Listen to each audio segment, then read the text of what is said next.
vamos abrir as nossas Bíblias, por favor,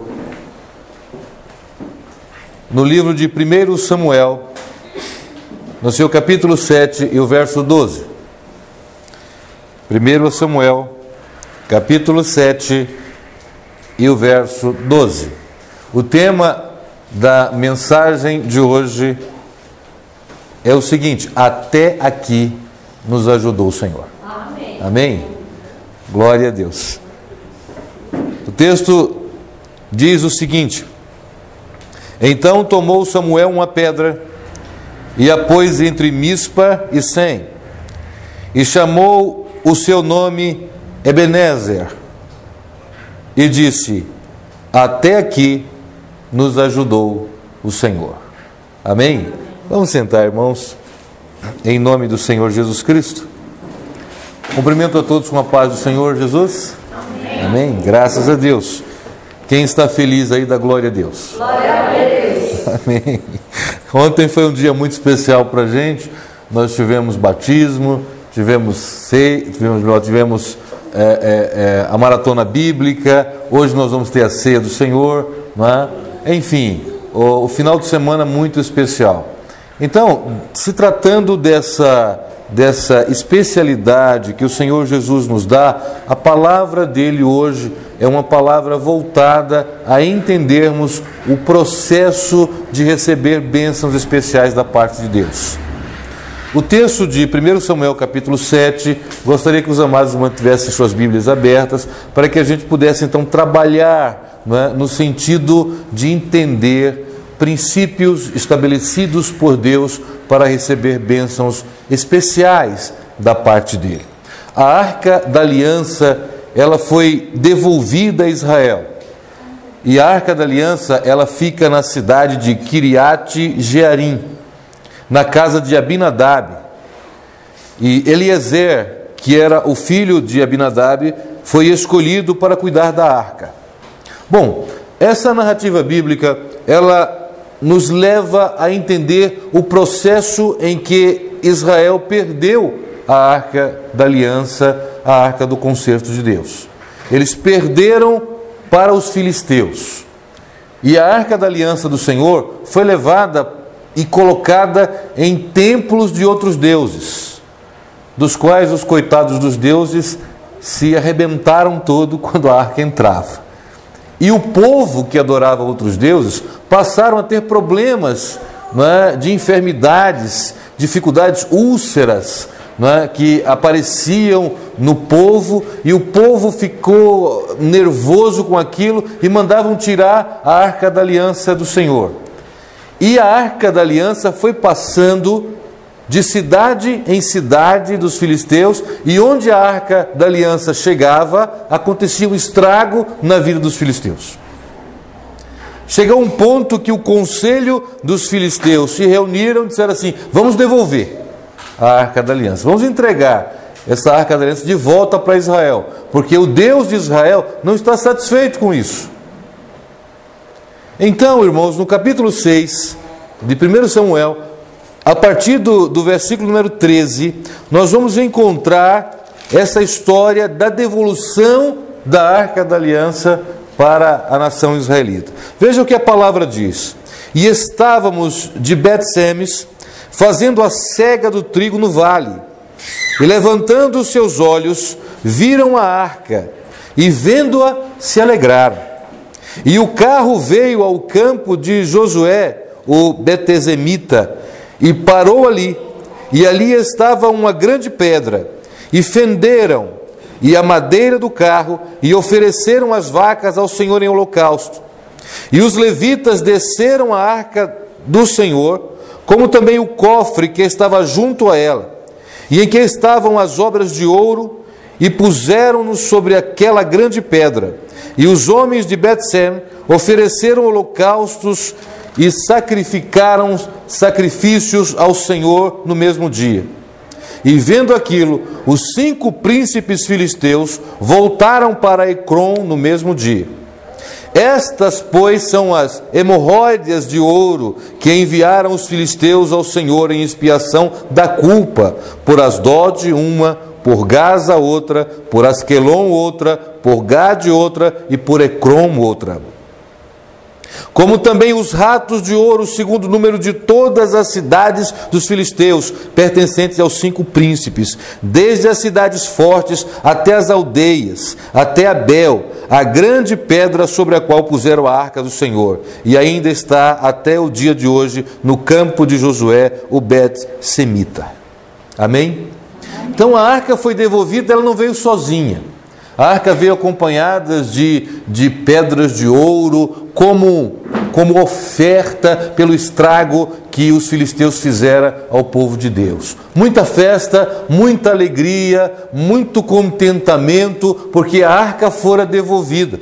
Até que chegou o ponto da arca permanecer na casa de Abinadab, irmãos, durante 20 anos. Mas o que me leva a entender, porque apesar da Arca da Aliança ter voltado para a nação israelita, os israelitas ainda eram subjugados pelos filisteus. A arca tinha voltado, estava na casa de Abinadab. 20 anos se passaram e o povo estava subjugado pelos filisteus.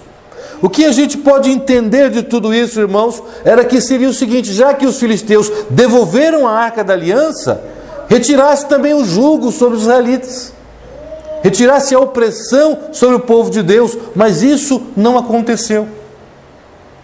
Houve festas, houve alegria, houve contentamento, mas o jugo dos filisteus permaneceram sobre a nação israelita.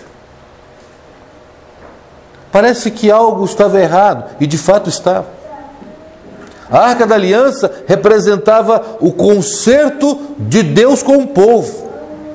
A Arca da Aliança era a memória de um Deus poderoso que fizera atos grandiosíssimos sobre a nação. Era um marco de um Deus e um povo vitorioso. Mas a nação estava subjugada. Israel orava constantemente a Deus, pedindo ajuda para libertar do jugo dos filisteus. Mas, poxa, a bênção do Senhor está ali, a Arca da Aliança está ali, o que está acontecendo? Por quê? Por que ainda nós estamos escravizados pelos filisteus? Tudo existe um motivo, e é isso que nós vamos analisar aqui, irmãos. Porque às vezes a gente chega na casa de Deus, a gente aceita Jesus como um Salvador, há uma grande bênção, um grande milagre, acompanhado de benefícios extraordinários, mas infelizmente existem algumas pessoas que ainda ficam subjugadas pelo mal, amarradas por alguma consequência que a vida não consegue deslanchar, espiritualmente falando, financeiramente falando, religiosamente falando. Algo segura, algo amarra, algo não permite que a pessoa decole. Poxa, mas eu não estou indo na igreja. Olha, eu sou fiel no dízimo, eu sou fiel nas ofertas. Olha, eu vou pegar, não perco um culto. Olha, tem uma tal de aula bíblica, né, no domingo às 10 horas. Eu participo, eu estou lá assistindo. Mas por que as coisas não estão acontecendo? Por que eu não estou livre para adorar a Deus? Por que existem sempre os empecilhos? Sempre existe um motivo. Leve seus olhos, por gentileza, para o capítulo 7 do livro de 1 Samuel e o verso de número 3. Capítulo 7 e o verso 3.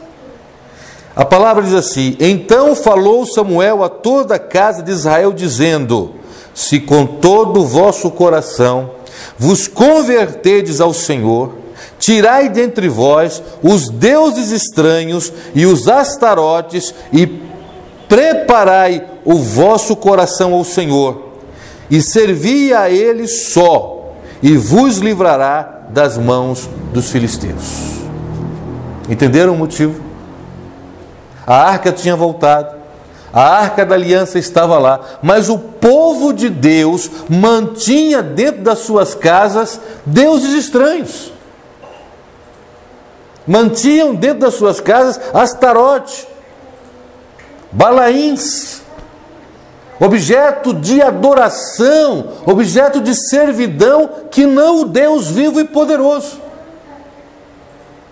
O milagre da arca ter voltado, devolvida pelas mãos dos inimigos, acompanhadas de ouro, né? Acompanhadas eu diria que assim, de resgate, por assim dizer, não fora suficiente para que o povo entendesse que o Deus Todo-Poderoso é um Deus único, verdadeiro, e a Ele toda a honra, toda a glória e todo o louvor. Amém. Ainda mantinham dentro das suas casas objetos de adoração. 20 anos se passaram e o povo sofria porque eles estavam servindo aos deuses estrangeiros e às Astarotes. Israel necessitava de libertação. Israel necessitava se desligar destas coisas para receber o melhor de Deus, o melhor do Senhor. E então, irmãos, nós vamos analisar o que o Senhor, através do profeta Samuel, determinou para que o povo fizesse. São 3 passos importantíssimos que estão relatados nesta palavra, na palavra de Deus, que nós vamos analisar. Talvez estes passos precisam ser dados para que o melhor de Deus aconteça na sua vida. Porque eu tenho certeza absoluta que a arca da aliança do Senhor está na sua casa. Eu tenho certeza que a bênção do Senhor chegou na sua casa. Mas por que tantas dificuldades para caminhar? Por que tanto peso? O primeiro passo está no versículo 4 do capítulo 7. O versículo 4 do capítulo 7 diz assim: então os filhos de Israel tiraram dentro de si aos Balaíns e aos Astarotes e serviram ao Senhor. O primeiro passo: tire de dentro da sua casa todo objeto de adoração que não for o Senhor nosso Deus. Mas pastor, o que é isso, esse tal de Balaíns? O que é essa tal de Astarote? O que é isso, pastor? Né? Fala para mim, vou falar, não se preocupe, eu vou falar. Né? Muito bem, Astarote era uma deusa. O povo precisava tirar, remover, dispor, jogar fora as imagens de Baal e as imagens de Astarote. Astarote é uma palavra usada como um título. Preste bem atenção, irmãos. Astarote é uma palavra utilizada como um título. O título da deusa Astarote era Minha Senhora ou Minha Deusa. Preste atenção, irmãos. O que tinha na casa do povo de Deus que estava amarrando a bênção do Senhor? Era uma tal de Minha Senhora. E a coincidência não é só aí não. Vai mais. O significado de Astarote é uma deusa mãe, consorte de Baal. Os dois eram adorados formando um par de adoração. Outra coincidência: deusa da fertilidade humana, deusa da fertilidade dos animais, deusa da fertilidade das colheitas. Outra coincidência: era uma virgem perene. Outra coincidência: era uma mãe frutífera e criadora da vida. Existiam numerosas Astarotes. Numerosas, não era uma só não, várias Astarotes, ou numerosas senhoras de adoração. Eu posso ouvir um amém? É duro, é difícil, mas é verdade. O Senhor falou: tira de dentro da sua casa objeto de adoração. Tira de dentro da sua casa as Astarotes. Para a gente esse nome não significaria muita coisa. Mas quando a gente pega a explicação do nome, isso é uma ação, irmãos, de arqueologia, né? A palavra Astarote é retirada do estudo arqueológico que chegou a essa conclusão, né? Assim, mas foi os crentes que colocaram lá. Não, né? O significado da palavra Astarote não está na Bíblia Sagrada, mas está nos livros arqueológicos. Muito bem, teria que tirar as Astarotes, teria que tirar também os Balaíns. Baal, no hebraico, significa proprietário, significa senhor e às vezes maridos. Então Baal tinha vários. Baal Berite, que significa senhor do pacto. Baal Gad, senhor da sorte. Baal Ramon, senhor das multidões. Baal Hanã, senhor é gracioso. Baal Zebub, senhor das moscas. Então tinha um ídolo para cada situação que você pudesse imaginar. Então na casa dos filhos de Deus existiam ídolos de adoração, senhora disso, senhora daquilo, senhor disso, senhor daquilo, e eles prestavam culto e eles adoravam. Estava amarrando a bênção. Deus não se divide. Deus não permite que você o adore e adore uma outra coisa.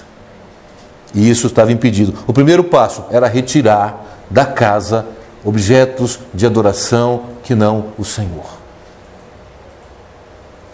Nós vamos voltar um pouquinho sobre esses objetos de adoração também. O segundo passo está no versículo 5 de 1 Samuel 7. E o versículo 5 diz assim: disse mais Samuel: congregai a todo Israel em Mispa, e orarei por vós ao Senhor. Samuel mandou todos para o culto em Mispa. Mispa em hebraico significa torre de vigia. Ficava no território de Benjamim. Era uma grande cadeia de montanhas. Então Samuel falou assim: vão todos para Mispa, vão todos para a igreja, vão todos adorar a Deus na casa do Senhor. Nós vamos realizar um culto lá. Primeiro passo, retirar os objetos de adoração de dentro de casa. Segundo passo, ir à casa de Deus para adorar. Amém? Amém? Primeiro passo, retire. Não deixe na sua casa. Jogue fora, queime, chute, mande para qualquer lugar. Segundo passo, vamos para a casa de Deus adorar o nosso Deus, o único Senhor e Salvador. Sair de onde eles estavam para Mispa era uma caminhada muito grande, de dias. Não é? Não era igual assim, pega um carro, anda 2, 3 quilômetros, desce na porta da igreja, vai no terminal, pega um ônibus, desce, 2 quarteirão depois é a igreja. Não é? Não, é pertinho, eu vou a pé. Não, eles tinham que caminhar, às vezes dias, para chegar lá, mas eles tinham que ir. Primeiro passo, qual era? Jogar fora os objetos de adoração. Segundo passo, ir para a casa de Deus adorar, ir para a igreja. Tem pessoas, por exemplo, que não precisam ir para a igreja, não. Né? Não, eu sirvo a Deus aqui na minha casa. Mentira, você não serve a Deus na sua casa. Você é na igreja adorar. Na sua casa você lava prato, na sua casa você limpa, na sua casa você faz comida, na sua casa você conversa com o marido, na sua casa você reclama com o filho, na sua casa até você escuta um hino. Mas lugar de adorar é na igreja. Lugar de servir a Deus é na igreja. Vou na igreja adorar o Senhor. Amém. Quando a gente vem na igreja, a gente só faz isso. Ninguém está aqui pensando em prato, ninguém aqui está pensando em comida, espero que não. Ninguém aqui, a gente está aqui para louvar a Deus. Então na casa do Senhor é o local de adorar. Por isso que Samuel falou assim: vamos para Mispa, vamos adorar lá. Entendeu? Limpa a sua casa primeiro, agora vamos a Mispa. Segundo passo. Terceiro passo, está no verso 6, que diz assim: e congregaram-se em Mispa, e tiraram água, e a derramaram perante o Senhor, e jejuaram naquele dia, e disseram ali: pecamos contra o Senhor. E julgava Samuel os filhos de Israel em Mispa. Terceiro passo, meu irmão, é ofertar a Deus o melhor. Lembra que eu falei onde ficava Mispa? Era uma cadeia de montanhas, numa região árida. Eles caminharam dias, subiram a montanha e levaram a garrafinha de água para reidratar. Vamos levar água para a gente beber. Essencial para se manter naquele lugar árido, com sol a pino, era a água. E o que foi que eles fizeram com a água? Ofertaram a Deus. Senhor, isso aqui nos mantém vivo, é teu, toma. Jejuaram naquele dia. Eles fizeram 3 coisas importantíssimas. Eles ofereceram a Deus a essência que iriam mantê-los vivos, que era a água. Jejuaram durante todo o dia e confessaram os seus pecados para o Senhor. 3 passos que nos levam a garantir a bênção: arrancar os ídolos, congregar na casa do Senhor e ofertar o melhor que nós temos, a essência do que nós temos. A resposta é maravilhosa, irmãos. No verso 10, a gente vai ver que quando o povo estava adorando a Deus, os inimigos se reuniram para tentar matá-los. Vamos ler o verso 10, que diz assim: E sucedeu que, estando Samuel sacrificando holocaustos, os filisteus chegaram à peleja contra Israel. Aí trovejou o Senhor aquele dia, com grande trovoada sobre os filisteus, e os aterrorizou de tal modo que foram derrotados diante dos filhos do Senhor. Amém? Enquanto o povo estava adorando, enquanto o povo estava servindo, Deus se encarregou de dar a vitória. Dá glória a Deus, irmão. 3 passos simples que precisariam ser dados. 20 anos de jugo, 20 anos de escravidão. E uma atitude em 3 etapas libertou o povo disso. O que está acontecendo, irmão, na tua casa? Quais são os objetos de adoração que você tem lá? No versículo 12, a palavra do Senhor, do qual nós já lemos, diz: tomou Samuel uma pedra, pôs como memorial e disse: Ebenezer, até aqui nos ajudou o Senhor. Quando se pensava que o povo estava fraco porque não tinha água para beber naquela região montanhosa, quando se pensava que o pessoal estava fraco porque tinham jejuado o dia todo, o dia todo de jejum, estão fracos, vamos acabar com eles. Enquanto o povo estava lá confessando o pecado, Deus, eu pequei mesmo, eu peguei a senhora tal e botei lá na minha casa, e todo dia eu ia lá, eu peguei o senhor tal e botei lá, pendurado lá, e todo Senhor me perdoa por isso e talzinho, vamos matar eles. Aí Deus falou: deixa comigo agora não é com vocês não, já limpou a casa, já veio congregar aqui, estão confessando o pecado, agora é comigo, agora deixa comigo. Aí o Senhor troveja, como está escrito lá no livro de Salmos: a voz do Senhor é poderosa. Trovejou de maneira que os filisteus ficaram aterrorizados. Mas pastor, eu não tenho nenhum ídolo na minha casa não. Amém, glória a Deus por isso. Pelo menos de barro, de pedra ou de bronze, seja lá do que for, você não tem na tua casa não. Mas quais são os balaíns? Quais são as astarodes que está lá? Quais são os objetos de idolatria, de vícios, maldade, imoralidade, adultério, fornicação, licenciosidade, lascívia, ira, inveja, rancor, desejo de morte, sentimentos de vingança que você mantém no seu coração há tanto tempo? São objetos de idolatria, são objetos que são adorados por você, mantidos por você. Não tem lá uma estatuazinha lá da senhora tal. Não existe mais, graças a Deus, porque você entendeu que a gente só serve a Deus. A gente não precisa de intermediário. Outro dia eu vim num carro assim: pede à mãe que o filho atende. Eu peço logo ao filho. Já que ele vai atender, peço logo ao filho. Peço logo a Jesus. Ele me deu esse direito. Eu não preciso de intermediário. Eu dobro o meu joelho na minha casa e digo assim: Deus ouve a minha oração, e Deus escuta a minha oração. Eu não vou adorar uma outra coisa senão o meu Deus. Mas eu mantenho preso no meu coração a ira, o rancor, o sentimento de vingança, Eu nutro ele todos os dias. Sabe, às vezes eu olho para aquelas pessoas e falo, meu Deus, estão cegos, não entendem, estão se ajoelhando todo dia ao pé de um santo de madeira, não vai resolver nada. Como o Senhor, oh Deus, abre os olhos daquele, para que ele possa enxergar que existe um Deus. Aí Deus fala assim, abrirei os olhos dele e vou abrir o teu também. Vou abrir o teu também. Porque você está mantendo dentro de você um objeto de adoração que vai lhe trazer angústia, desespero e dor.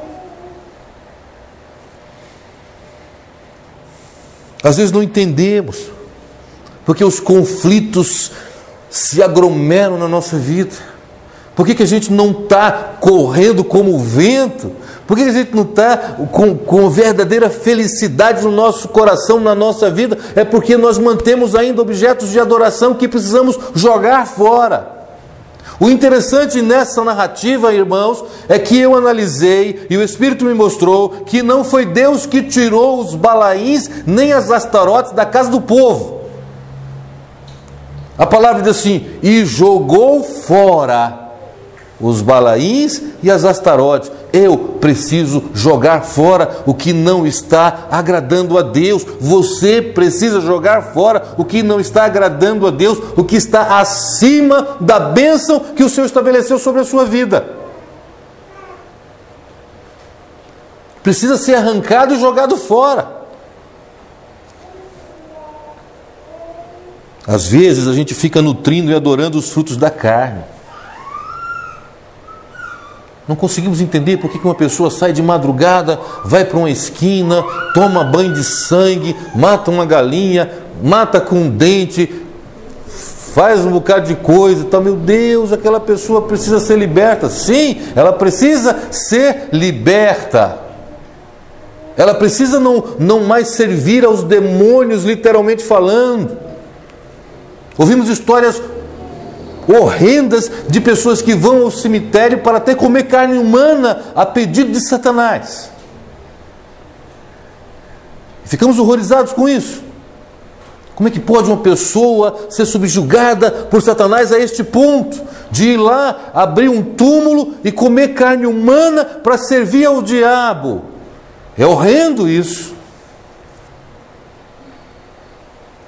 Mas como é que um servo de Deus mantém o seu coração cheio de ira, cheio de rancor?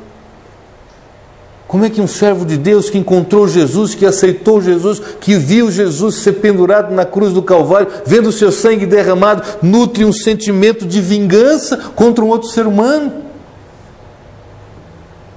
São esses Balaíns que Deus está falando para o seu povo hoje. Para um povo que não tem mais nenhuma estátua de nenhuma senhora pendurada na sua casa, nenhum Astarote pendurado na sua casa, nem também tem nenhum Senhor pendurado na sua casa, a não ser o Senhor Deus Todo-Poderoso. Mas está dizendo assim, como está o seu coração, como está a sua atitude diante de Deus. Por que nutre isso? Por que se inclina a isso? Por que serve a isso? Arranca de dentro da sua casa. É uma atitude sua, é uma atitude pessoal. Tira de dentro da sua casa, tira de dentro do seu coração, arranca isso fora. Joga para bem longe, porque é isso que está atrapalhando. Olha para a Arca da Aliança. Eu fico analisando aquele povo, passando todo dia, durante 20 anos, né? Entendeu? Boa tarde, senhor Abinadab, tudo bem? Tudo bem. E o Eliezer, como é que está? Está cuidando da Arca da Aliança. E posso dar uma olhadinha nela assim de longe? Né? Que bonito, né? O senhor está bem? Está feliz? Não, está tudo bem, nós estamos cuidando direitinho da Arca da Aliança. 20 anos, passando para trabalhar. Opa, bom dia, tudo bem? E o Eliezer, não, está cuidando da arca. Que bom, né? Que bom que ele está cuidando da arca, né? Que maravilha, né? Mas continua com os Balaíns dentro de casa, continua com as Astarotes dentro de casa, né? Vamos inverter a polaridade? Todos os dias sobe à casa de Deus, todos os dias vem para a igreja, canta os louvores, né? Cada dia aprende um louvor diferente. Cada dia uma palavra nova, cada dia um conselho novo, que maravilha, que bênção, né? Aí passa, foi na igreja? Fui, Né? E o culto foi bom? Foi. Não, e o que você aprendeu lá? Não, eu aprendi lá, ó, que eu devo amar a Deus acima de todas as coisas. Que maravilha. Chega em casa, olha, aprendi um versículo novo na palavra, né? Olha que bom, eu não sabia que isso estava escrito. Que maravilha. Todos os dias passa na frente da Arca da Aliança. Todos os dias olha, mas mantém os balaíns dentro do coração. Precisa arrancar, irmãos. Precisa remover, precisa retirar. Porque chega um momento em que o melhor de Deus estaria para se manifestar na sua vida e não vai se manifestar porque existem objetos de adoração dentro de você. Por que você fica preocupado com isso? Arranca, joga fora. Por que você está preocupado com a água? Derrama perante o Senhor. Por que você está preocupado em ir até Mispa, subir aquela montanha, se você já não tem um joelho tão bom, né? Para subir montanha, se você não tem forças para subir a montanha, vai, sobe, derrama, seja fiel com Deus. O povo está lá, derramando a água, eu fico imaginando isso, caramba, o cara subiu a montanha, lá com 2 litros de água, né, para beber, solzão, né? Que quando a gente fala assim, congregou o povo em Mispa, aí a gente acha que o povo subiu, chegou lá, entrou numa catedral, com ar-condicionado, climatização interna, que maravilha, cadeiras acolchoadas, sentaram todos para ouvir o sacerdote falar lá, né? Congregaram em Mispa, saíram, subiram o monte e sentaram nas pedras lá, solzão, tapinha. Entendeu? Vamos ouvir Deus, né? Vamos ouvir, abre o rolo do profeta aí, entendeu? Vamos ler. Aí está lá, lendo lá, um dia inteiro e o povo em pé lá. Entendeu? Vamos fazer jejum, o dia todo de jejum. Tá? Joga a água perante o Senhor. Derrame a água. Entendeu? Derrame a água. Sabe-se lá onde tinha um poço para eles pegarem água. No meio da caminhada, talvez, passaram no poço, recolheram água e chegaram lá, ofereceram a Deus. Sabe o que é isso, irmãos? Isso é assim, minha vida é tua, Senhor. Estou derramando água aqui, não sei se eu consigo voltar até o poço. Está aí. Minha vida está nas tuas mãos. Mal sabiam eles que os filisteus estavam à espreita. Mal sabiam eles que os filisteus planejavam atacá-los lá em Mispa e destruí-los lá. Eles não sabiam, mas Deus sabia. E está o povo lá derramando água, está o povo lá no dia de jejum, está um povo lá confessando a Deus e Deus preparando toda a libertação definitiva para Israel. Amém. Jogue fora os balaíns da sua vida. Arranque do seu coração. Não permita que os balaíns e as astarotes impeçam a grande bênção. Você sabe o que é mais importante para você. Você sabe os sentimentos que você esconde dentro do seu coração. Sabe as dificuldades que você tem. Mas eu quero te dizer uma coisa, meu irmão, nesta noite. Nós servimos a um Deus vivo e poderoso, um Deus tremendo. Não houve necessidade de água para voltar. Também Deus não tinha nenhuma necessidade de água. Não houve pessoas que desmaiaram no meio do caminho depois de um dia de jejum ao retornar. Também Deus não necessitava de jejum nenhum. O povo estava lá o dia inteiro enchendo a paciência de Deus, por assim dizer, confessando os seus pecados. Aí o povo lá, ô Senhor, eu pequei. E ele lá, eu sei que vocês pecaram. Eu sei. Ô Senhor, eu fiz aquilo. Não. Foi a atitude diante da situação. Lançaram fora tudo. Quebraram, jogaram, tocaram fogo em tudo. E depois, congregaram o Senhor. Vejam só, um passo de cada vez. O primeiro passo para a libertação do jugo é jogar fora a adoração de deuses estranhos. Tem um jugo na sua vida? Tem uma dificuldade na sua vida? Tem algo que você não está conseguindo transpor? Vamos analisar se existem deuses estranhos aqui, no nosso coração. Não posso dar essa resposta para vocês, mas vocês podem responder para vocês mesmos. Arranque, jogue fora. Meu objeto de adoração é um sentimento rancoroso que eu tenho dentro de mim. Eu não perdoo. Perdoa, joga fora, é ídolo.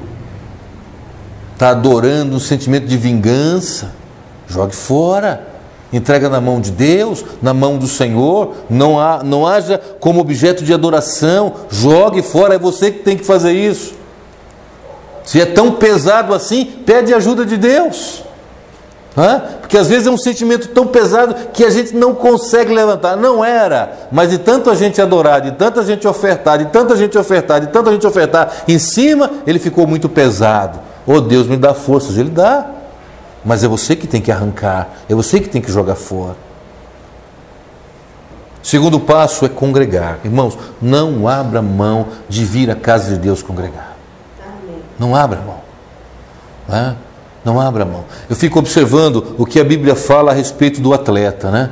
O atleta, ele acorda de madrugada, ele sai correndo, faça chuva ou faça sol. Ele corre lá os 20 quilômetros dele, depois ele vai lá na academia lá e faz a musculação, aí vai comer, come uma saladinha e tal, aquela coisa toda, depois volta para um ritmo de exercícios novamente e vai levando a vida dele assim. Não dorme tarde porque tem que acordar cedo, e é uma vida regrada para ele conseguir o objetivo dele. Assim somos nós.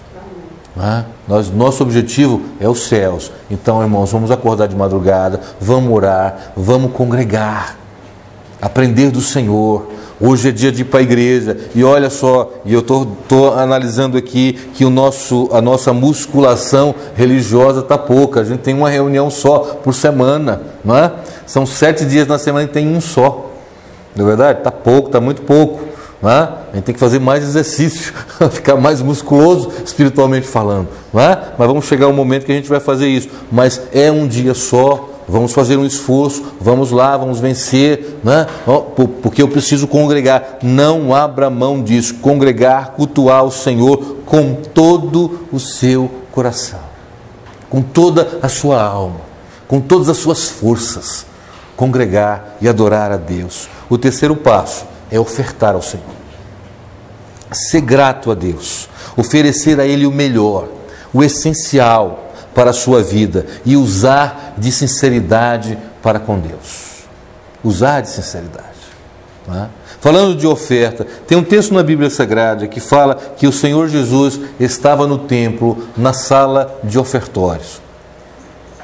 A analogia do templo mostra que existiam 7 ofertórios no templo.